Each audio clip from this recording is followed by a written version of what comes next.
однос на членот за кој што зборуваше колегата, мојот став е дека е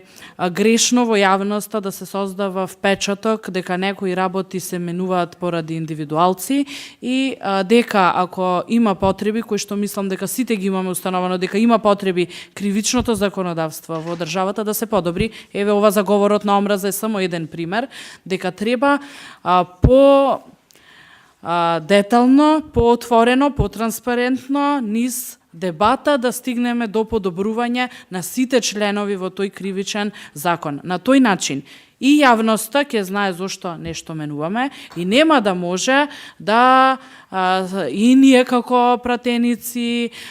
и општеството да биде вознемирено за тоа дали ќе има или ќе нема правда. Навистина сметам дека треба да има правда, но исто така и да ги афирмирам заложбите кои што вака досега многу сте ги зборувале од опозиција за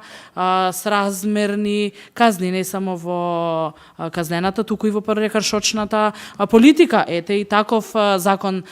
сега наредно ќе имаме, така да не треба ова да останат само зборови. Сметам дека ние треба да имаме храброст да се соочиме со јавноста, да разговараме. Ако има некои работи кои што не се дефинирани, кои што треба подобро да се дефинираат, зошто да не зборуваме за тоа, затоа што мислам дека тоа е единствениот начин, онаму каде што дали нешто било напишано за политички прогон или не, да не може понатаму да биде така толкувано и да не се остава простор за многу слободни дефиниции понатаму во иднина. Мислам дека имаме доволно и човечки потенцијал и тука и има интерес во пошироката јавност во однос за овие прашања и нема зошто тие да не се отворат, но не на начинот како што тоа беше вчера, што за жал малце го стави во втор план големиот чекор позитивен кој што со промените на овој закон го правиме, а тоа е опфаќањето на говорот на омраза. Повторно ќе повторам, посебно на маргинализираните групи што на моменти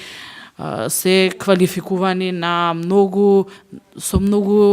ниско ниво, да не бидам вулгарна. Благодарам.